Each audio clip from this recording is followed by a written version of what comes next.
Santo Tomás de Aquino es uno de los mayores filósofos y teólogos de la historia. Se propuso como ardua tarea la investigación de aquello que es verdad absoluta, es decir, la tarea del estudio de una filosofía omniabarcante. Mediante el uso de su gran sentido común, consigue así el maridaje entre fe y razón, revelación y filosofía, tradición medieval y clásica. El ejemplo por antonomasia de la unicidad ideológica de Santo Tomás es considerar fe y razón como no contradictorias y establece un límite bien marcado entre ellas. Donde no llega la razón, comienza la fe. Fe y razón son complementarias para llegar a alcanzar la verdad. ¿Es o no es necesario que además de las doctrinas filosóficas haya otra doctrina? Hay que decir, para la salvación humana, fue necesario que además de las materias filosóficas cuyo campo analiza la razón humana, hubiera alguna ciencia cuyo criterio fuera la revelación divina. Y esto es así porque Dios, como fin al que se dirige el hombre, excede la comprensión a la que puede llegar solo con la razón. Por eso fue necesario que el ser humano para su salvación conociera por revelación divina lo que no podía alcanzar por su exclusiva razón humana. Santo Tomás se esfuerza también por acabar con las divisiones ideológicas, acusadas de herejía, que surgen en su época, causadas por el redescubrimiento de Aristóteles y de mucha tradición clásica, y soluciona estos conflictos consiguiendo casar el cristianismo y las doctrinas agustinianas con la filosofía aristotélica y averroísta. Sin embargo, su pensamiento no tuvo éxito inmediato, pues muchas de sus tesis defendidas fueron condenadas de heterodoxia y disconformidad hacia la palabra revelada, hasta que finalmente, y después de muchos siglos, el Papa León XIII, con su encíclica Aeternis Patris del año 1879, entronizó la doctrina tomista como pensamiento oficial preferente de la Iglesia Católica. Respecto a la Suma Teológica, su estructura, estilo y división, la estructura de la Suma Teológica sigue la estructura de la realidad. Dios es el principio y comienzo. En esta primera parte se tratan las pruebas de la existencia divina, su esencia, su manera de actuar y la naturaleza de su Trinidad. Tras esto se trata la creación y las criaturas, entre ellas el hombre, como criatura superior, pues está creado a imagen y semejanza de Dios, pasando después al retorno del hombre a Dios desde la religión y la moral. De esta manera, el esquema general de la suma, como el del universo, es una salida y un retorno a Dios, que es el alfa y el omega.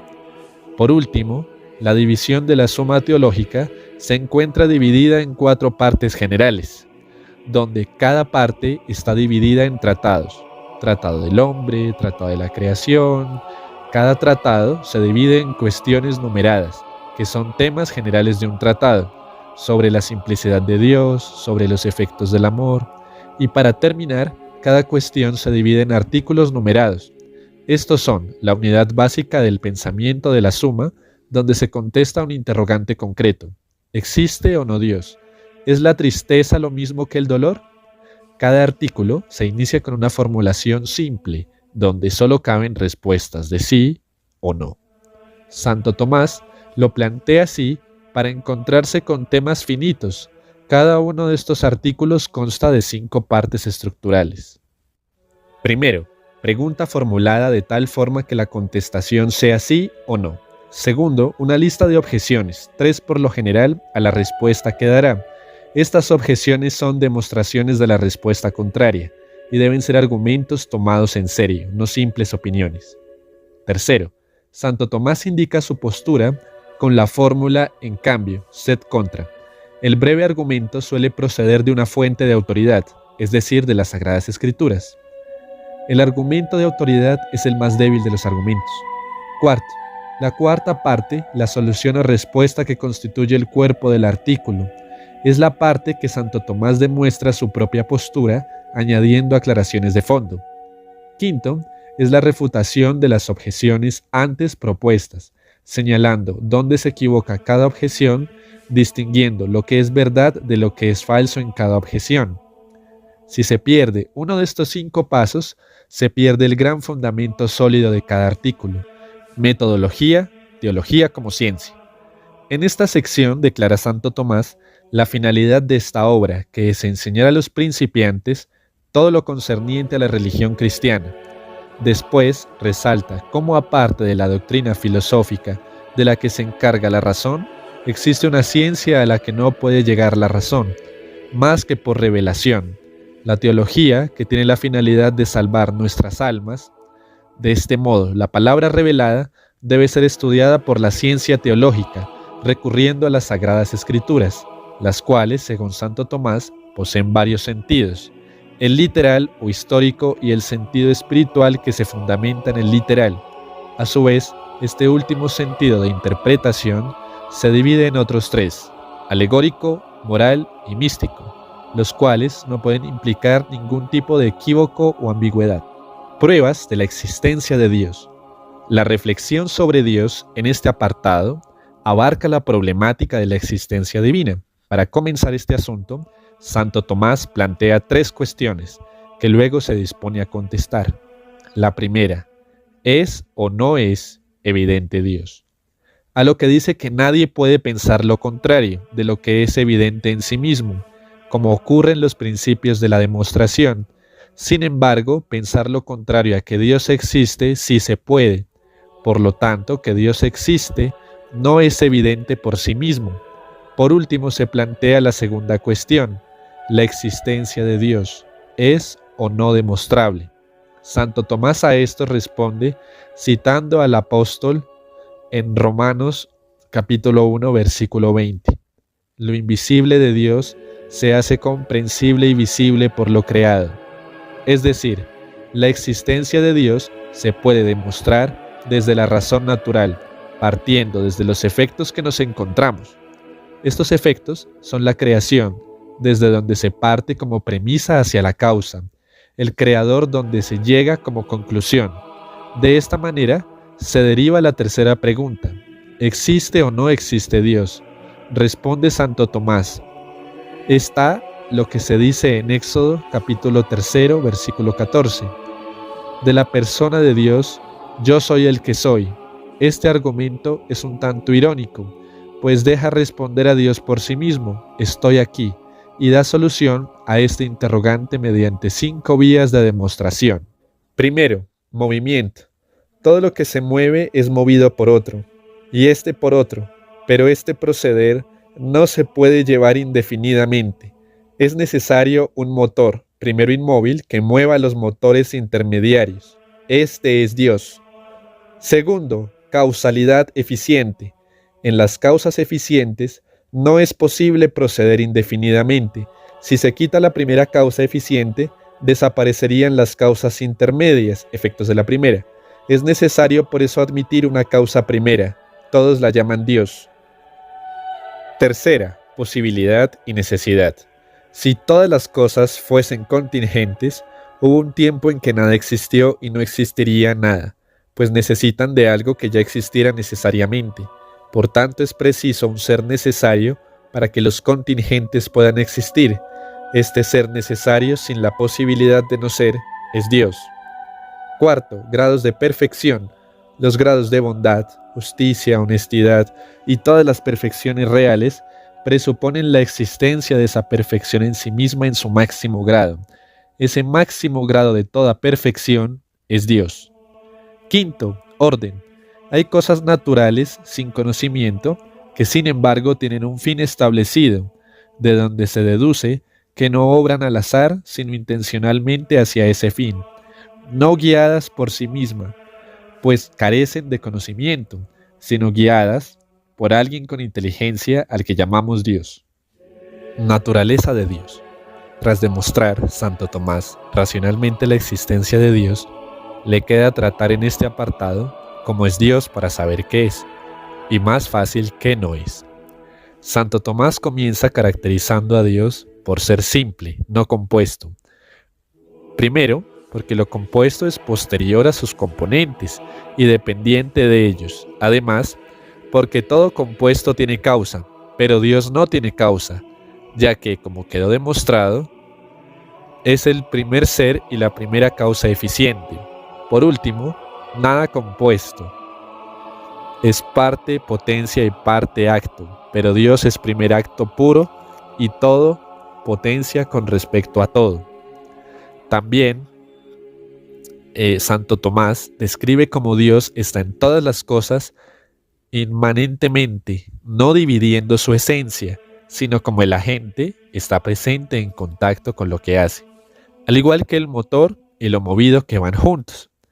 De este modo, siguiendo lo establecido, Dios es completamente inmutable, porque es el primer ser y acto puro sin mezcla, y como consecuencia es imposible que se mueva. Además, Dios, al ser completamente puro sin mezcla, y como consecuencia es imposible que se mueva. Además, al ser completamente simple, no puede mudarse ni corromperse. Pero para terminar este asunto, todo aquello que se mueve adquiere algo que no tenía. Dios, al ser infinito, comprende toda la plenitud del ser, no pudiendo adquirir nada más. De ahí que no pueda moverse. Como se dijo, todas las perfecciones de las cosas que en la realidad creada se encuentran en forma dividida y múltiple, en Dios persisten en forma única. Por lo tanto, los nombres que se dicen de Dios y de las criaturas, ejemplo sabio, se dicen equivocadamente, o mejor, se dicen por analogía, esto es proporcionalmente, ejemplo, mientras que la sabiduría de Dios es infinita y parte de su esencia, la del hombre es finita y distinta de su esencia. La ciencia de Dios, por tanto, es la causa de todas las cosas, es la causa primera, pues la ciencia de Dios es a todas las cosas creadas lo que la ciencia del artista a su obra.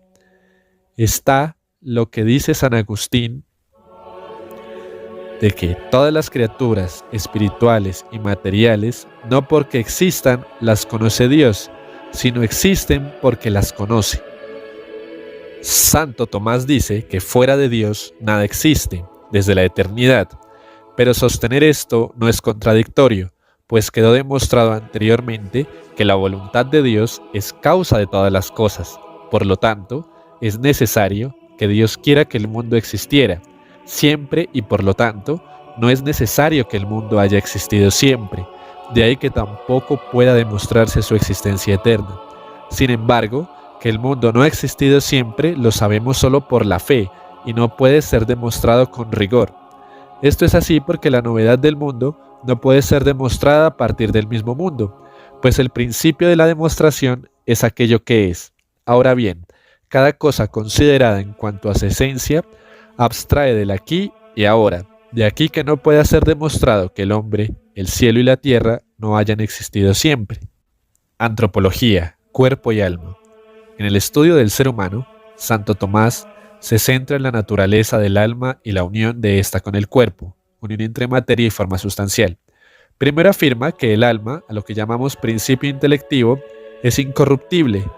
Quedó antes demostrado que solo el alma humana es subsistente, no como las almas de los irracionales accidental. La materia del hombre, es decir, el cuerpo es corruptible, pero el alma, como forma sin materia, no es así corruptible. Esto es imposible que se dé no solo con respecto al alma, sino con respecto a cualquier ser subsistente, que sea solo forma sin materia. Además, todo lo que tiene entendimiento por naturaleza desea existir, siempre. Un deseo propio de la naturaleza no puede ser un deseo vacío. Así pues, toda sustancia intelectual es incorruptible.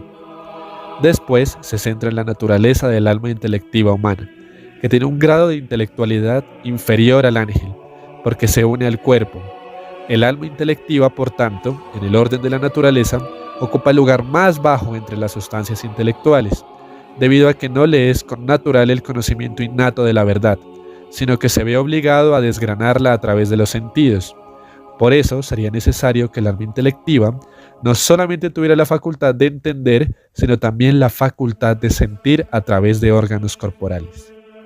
Epistemología y psicología. Santo Tomás tratará en este apartado el entendimiento como la más alta de las potencias del alma, superior incluso a la voluntad, facultad que determina el libre albedrío, pues de no ser así, serían inútiles los consejos, las exhortaciones, los preceptos, las prohibiciones, los premios y los castigos. El hombre, al obrar por su juicio o facultad cognoscitiva, juzga qué debe evitar y qué buscar. Este juicio no proviene del instinto natural, ante un caso concreto, sino de un análisis racional. Después se plantea, Tomás de Aquino, si el entendimiento conoce o no lo corporal, a lo que dice que está claro que la ciencia se encuentra en esta facultad, y si el entendimiento no conociera lo corporal sino lo inteligible, desaparecería la ciencia natural, que trata el cuerpo móvil. Esto demuestra que el entendimiento conoce los cuerpos. La facultad del entendimiento parte de las cosas sensibles, es decir, de nuestros sentidos.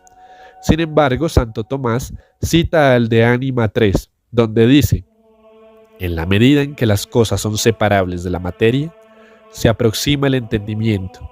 Por tanto, es necesario que las cosas materiales sean entendidas por abstracción de la materia y de las representaciones materiales, esto es, de las imágenes. El entendimiento humano no es acto de ningún órgano corporal, en cambio es una facultad del alma que es forma del cuerpo. De este modo, es necesario afirmar que nuestro entendimiento conoce las realidades materiales abstrayendo de las imágenes y por medio de las realidades materiales. Así entendida, llegamos al conocimiento de las inmateriales. La especie inteligible o inmaterial es con respecto al entendimiento lo que lo sensible respecto al sentido, pero la especie sensible no es lo que siente, sino más bien aquello por lo que el sentido siente. Por lo tanto, la especie inteligible no es lo que se entiende en acto, sino aquello por lo que el entendimiento entiende. Afirma Santo Tomás, por lo tanto, que la especie inteligible con respecto al entendimiento como medio por el entendimiento entiende.